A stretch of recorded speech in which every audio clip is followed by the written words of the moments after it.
Hi, Joe. We are so excited to meet with you today and wanted to thank you for sharing valuable insight into your team. My name is JC Carlson, and I'm a consultant here at Synergy Consulting. I have on the call with me today Jessica, Cassidy, Natalia, and Ghislaine. Together, we're going to go through the action plan listed here on the screen to help improve your overall team dynamic. Joe, when we spoke, you were able to identify key issues that your team was experiencing. You mentioned that the team had lack of focus and commitment, unhealthy relationships, lack of collaboration, and unkind feelings from tenured members of your team and newer staff.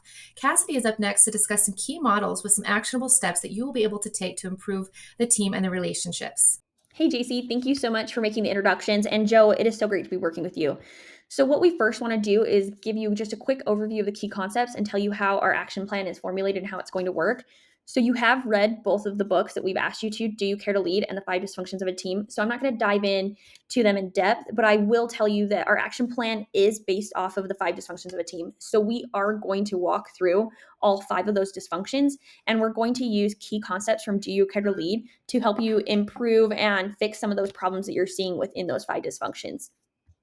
All right, before we get into the action plan, we just felt that there was two key models that you should know and be aware of. So the first one is Tuckman's 5 stages of team development, and we believe that your team is in the storming stage. And then the next one is Michael Rogers' 5C team model, and just how different environments, conditions, players of the team affect different aspects of teamwork, and then how aspects of competence, connection, communication, and commitment affect teamwork and therefore results. I'm not going to go over much here right now because these are included in the handout, and so we will go over more in depth in the handout with you.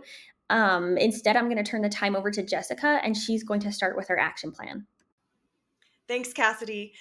So, Joe, the first thing we want you to do is to establish trust on your team. And we have two activities that are just for you. The first two are for you to do on your own, and the last three you'll be participating together as a team. And by building trust, you're going to be helping so many of these personal behavioral issues you're having, as well as interpersonal behavior issues.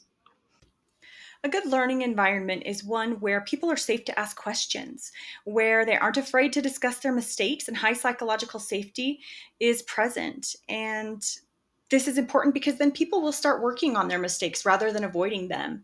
We want you to go about this in three different ways. The first way is by making it a learning problem rather than a competence problem. So if somebody is struggling with something or is about to miss a deadline or a mistake happens, we make it about their lack of knowledge, maybe, in doing the thing rather than about their competence. So maybe we didn't explain it to them well enough, or they don't have enough information to do the job correctly. The second way that we want to go about doing this is by being open about our own mistakes. And you have an incredible opportunity right now to utilize the feedback from your 360 reviews and discuss them openly with your team. Take a minute and think about, why would they have said this about me and my leadership? What is it that would lead them to this conclusion? And then own some of those things in front of them, showing them that mistakes are made and that it's good to have some introspection and to take time to rectify those mistakes.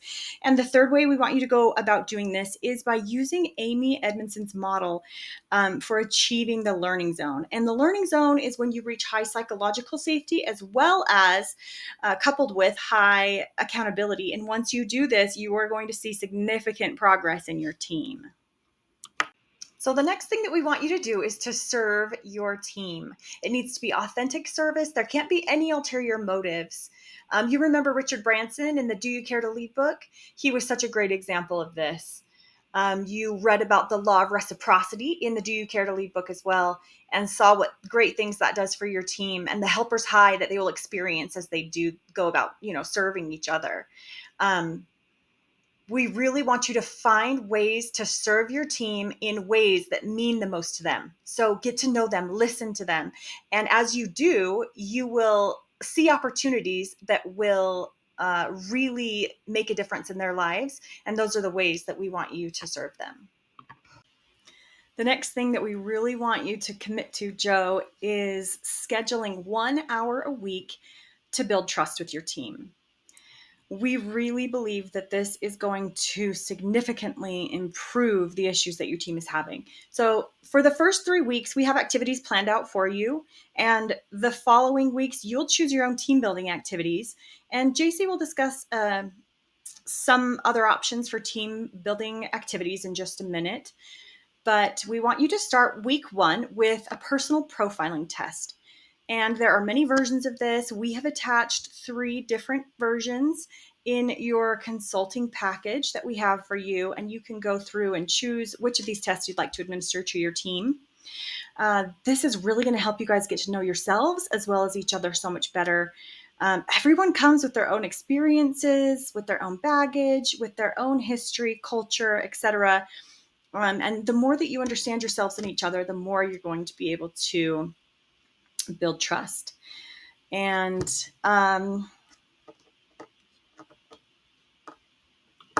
for week 2, we'd like you to participate in a personal history exercise. We'd like you to go first and share something about yourself the team doesn't know, and everyone else will take their turn after. And this is going to increase empathy on your team as well as understanding of one another.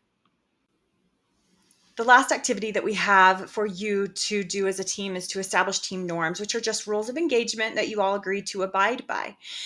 This is going to increase the conditions and environment on your team that Cassidy showed us in that 5CT model that will then allow you to move the needle in other areas from red to green. Once you've established team norms, you are ready to move on to establishing conflict. And make sure that you establish some team norms surrounding remote workers if you're going to continue to use remote work. Thanks, Jessica. Hi, Joe. After analyzing your case, we found that you are facing a lot of issues, and one of them is a fear of conflict. So, as consultants, we found you some way to have an healthy conflict within your team. First of all, you can create healthy conflicts by establishing conflict norms. Conflict norms are like a kind of rule which show a clear expectation on how to deal with disagreements in a positive way. It's a good, it will be good for you to establish a conflict norm because it will help your team member to listen and respect each other' opinion. As consultants, we can help you to create a list of conflict norm they can follow to work in a good environment. Secondly, know the conflict profiling. Conflict profiling provides a clear understanding of each team member ways to behave during conflict. It's important because by knowing how each member reacts to conflict, the team can anticipate reaction of each other to avoid unhealthy conflict. To know each of the profiling, you need to create a survey which will give you an overview of each profile. You can find one of them in our handouts. Then you need to set up a conflict mining. It's a process of learning from a past conflict. It's important because it will help you to know why and how the previous conflicts happened and prevent your team from future conflicts. Moreover, implement personality assessments. Personality assessments help to understand individual reaction to conflict. By identifying the strength and the weakness of each member of your team, it will create more empathic creation and better communication. Finally, you can create healthy conflicts by adopting a conflict resolution model. It's like a predetermined guideline each member can follow to avoid destructive conflict.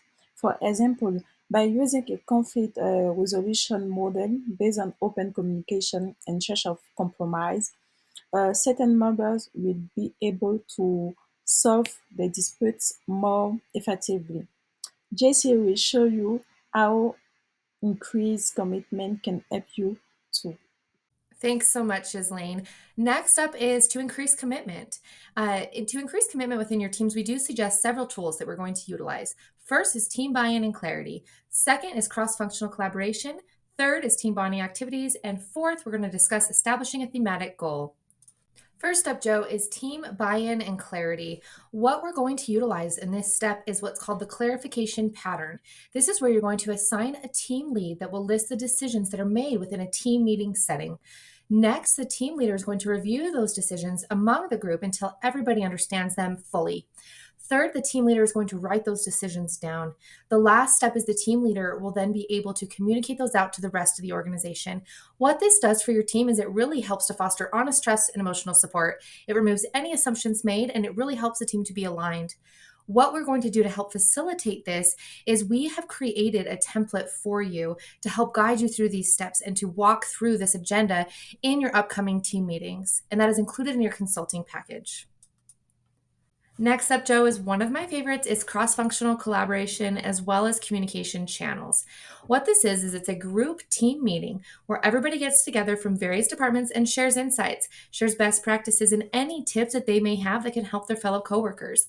The communication channel will also help to facilitate communication among all of your departments. Why this is helpful is it helps to increase that connection, which can organically move the needle, as Cassidy explained with the 5CT model, on commitment. It will also help your remote workers to feel engaged. I think that that's very critical, as that will help with overall team cohesion. How we're going to help facilitate this is, number one, we are going to set up your first cross collaboration session.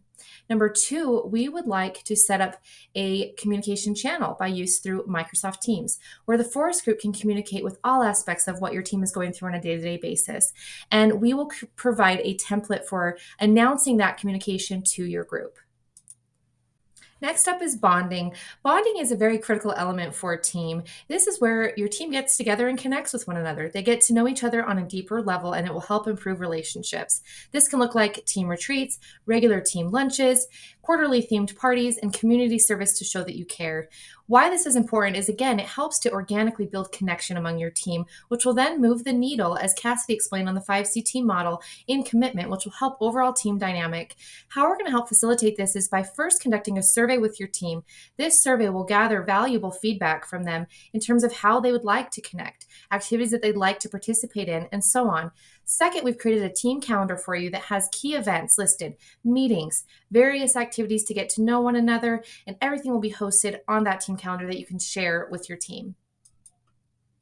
Last up, but certainly not least, is establishing a thematic goal.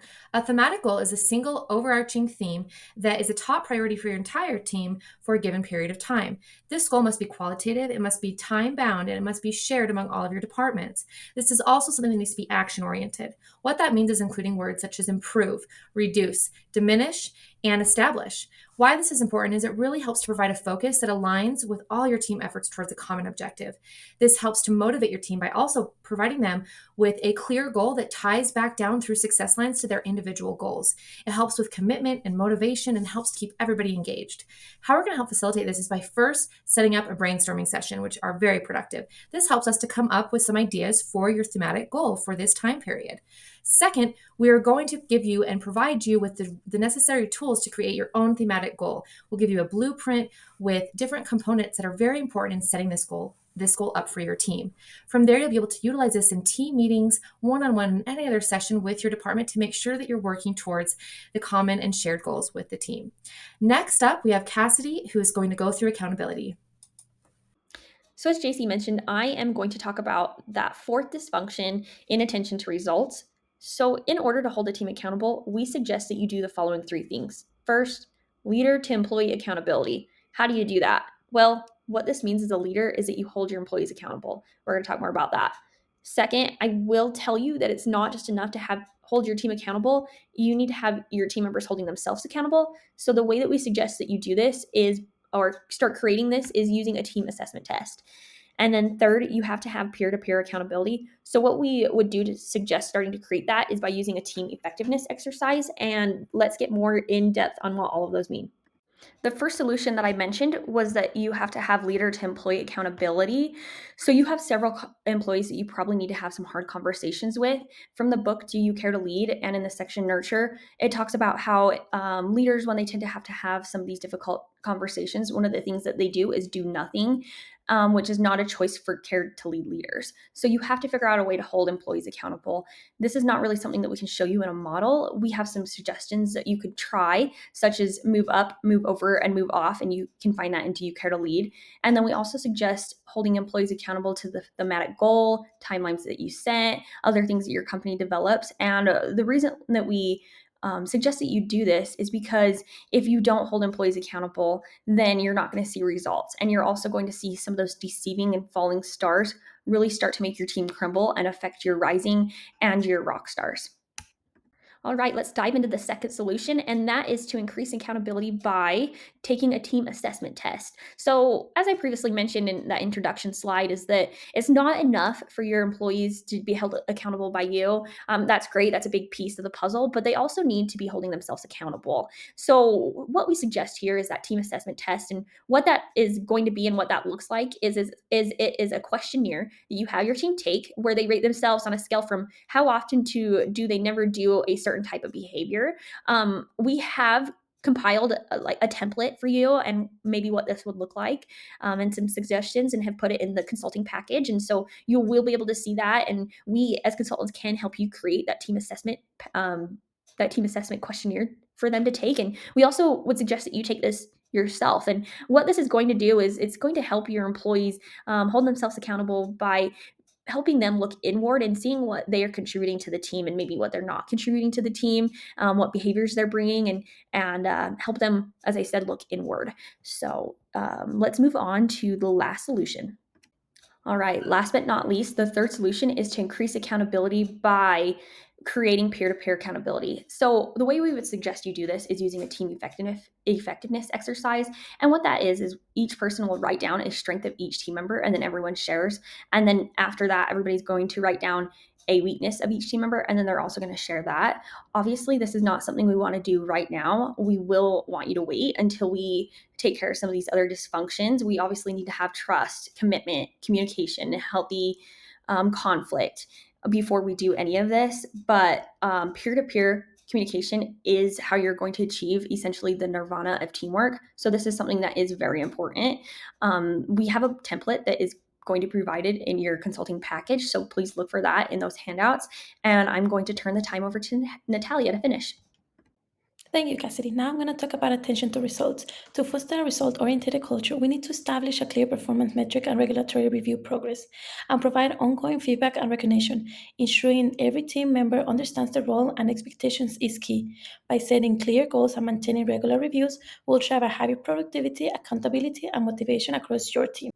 Now let's talk specifics. To truly focus on results, we need to establish a result-oriented culture by setting SMART goals, those that are specific, measurable, achievable, relevant, and time-bound. Why is this important? Clear metrics help everybody understand exactly what's expected and provide tangible ways to track progress. It's about ensuring every team member knows what success looks like and how their role contributes to the bigger picture.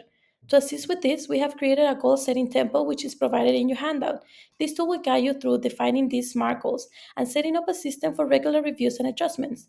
By using this template, you can ensure continuous progress and align with your team objectives. To keep the team on track, regular review meetings are essential. These meetings are more than just updates, they are the opportunity to assess progress against the goals we have set and to make any necessary adjustments. Regular reviews ensure that we are not just moving, but we are moving in the right direction. They provide a structure needed for continuous improvement and keep everybody aligned with the team objectives. We have also provided a progress review meeting agenda, which is also in the handouts. This tool will help you organize and conduct these meetings effectively, offering templates for tracking progress, discuss challenges, and strategizing adjustments. Feedback and recognitions are powerful tools for maintaining momentum and ensuring ongoing commitment. By regularly providing constructive feedback and recognizing achievements, we reinforce the behavior that drives success. Why does this matter? Feedback encourages continuous improvement while recognizing boosts morals and keeps everybody motivated to perform at their best.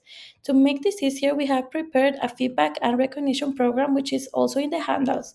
This resource outlines how to set up a regular check-in, conducting performance reviews, and create a recognition program that celebrates team success. Let's talk about the scoreboard, a visual and strategic tool to keep the team focused on collective results. As Tracy said, the thematic goal we have identified is to foster a cohesive and engaged team environment. Now, the objectives shown here, enhancing team collaboration, boosting employee engagement, and increasing accountability, as well as driving cross-department projects, are just examples.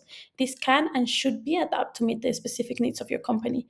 You have the flexibility to define the objectives that are most critical for your team's success and to customize the indicators that best reflect your progress. This tool not only tracks the progress but also visually represents the team's journey towards achieving its overreaching goal. By regularly reviewing the scoreboard, you will ensure that the entire team stays engaged, focused, aligned with the company's priority. Now I'll pass it to you, Jess, to go through the conclusions. We're confident that as you utilize the 5 dysfunctions model and the 5C team model by implementing the strategies that we've given you here today, that you will see great improvement across the board with your team. We just want to end by saying, you've got this, Joe. And thank you so much for choosing Synergy Consulting. It's been a privilege to be part of the process of your team's growth. Let us know if there's anything else that we can do to help.